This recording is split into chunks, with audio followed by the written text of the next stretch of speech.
Did you know that at its peak, Holden captured nearly 50% of all new car sales in Australia? This dominance lasted for decades, with the Commodore leading the charge. So, how did a car that was once in every other driveway become a relic of the past?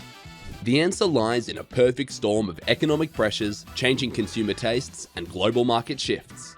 In 1978, Holden unveiled a car that would redefine Australian automotive history. The VB Commodore, a bold departure from its predecessors, marked with the beginnings of a new era for the iconic brand. Inspired by European design principles, the first Commodore was sleeker and more sophisticated than the larger Kingswood it replaced. Initially, the Commodore's smaller size raised eyebrows among Holden loyalists accustomed to spacious family sedans. However, beneath its compact exterior lay a car engineered specifically for Australian conditions. Holden's engineers worked tirelessly to adapt the Opel base platform, reinforcing the chassis and suspension to withstand the harsh Australian environment. The result was a vehicle that combined European finesse with rugged Australian durability. The Commodore's true mettle was tested on the racetrack, particularly at the legendary Mount Panorama circuit in Bathurst. In 1980, Peter Brock and Jim Richards piloted a VC Commodore to victory in the Bathurst 1000, cementing the model's reputation for performance and reliability. This triumph was just the beginning of the Commodore's dominance in Australian motorsport, a legacy that would span decades.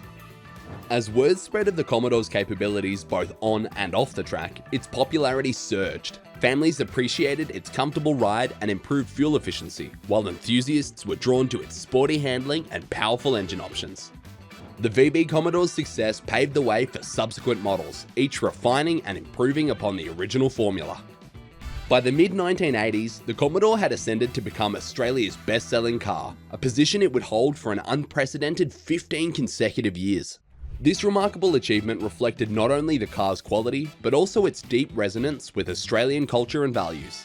The Commodore's evolution continued through the 1980s and 1990s, with each new generation bringing advancements in technology, safety, and performance. The VN series, introduced in 1988, further solidified the Commodore's position with its more spacious interior and range of engine options, including the potent V8 that would become a hallmark of the SS Performance variants.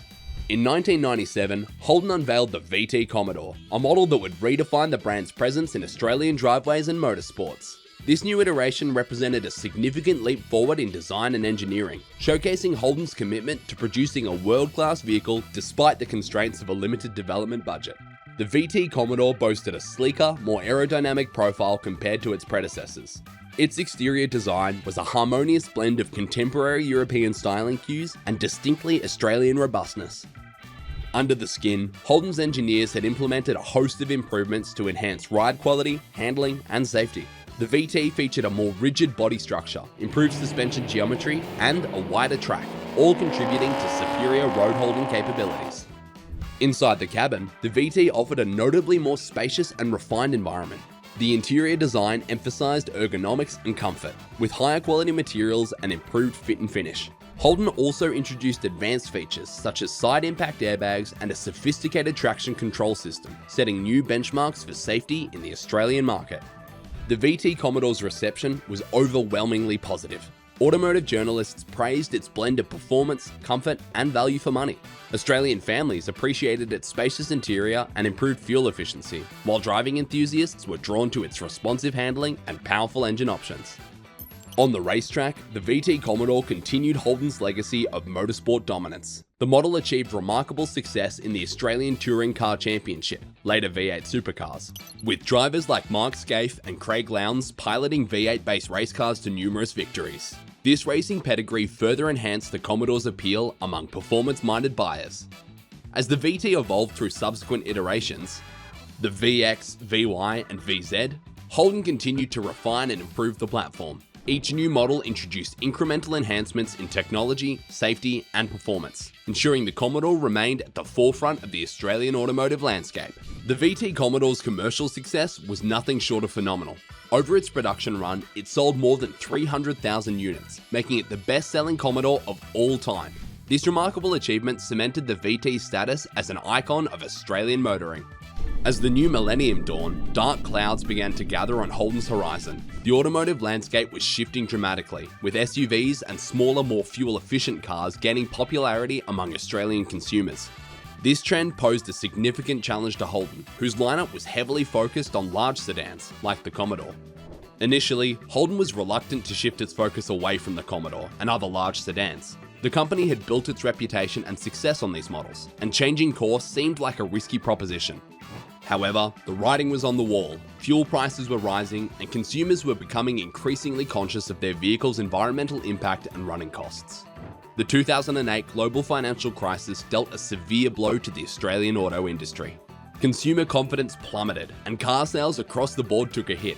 Holden, like other manufacturers, faced reduced demand and tighter profit margins. The economic downturn also led to increased scrutiny of government subsidies for the automotive sector, putting additional pressure on local manufacturers. Adding to Holden's woes was the increasing competition from imported brands. The Australian market was flooded with a wide range of vehicles from Asia and Europe, many of which offered advanced features and competitive pricing. These imports benefited from the economies of scale that local manufacturers struggled to match, making it difficult for Holden to compete on price without sacrificing profitability. As the challenges mounted, Holden knew it needed to respond decisively to stay relevant in the changing market. The company poured resources into developing the VE Commodore, which was unveiled in 2006.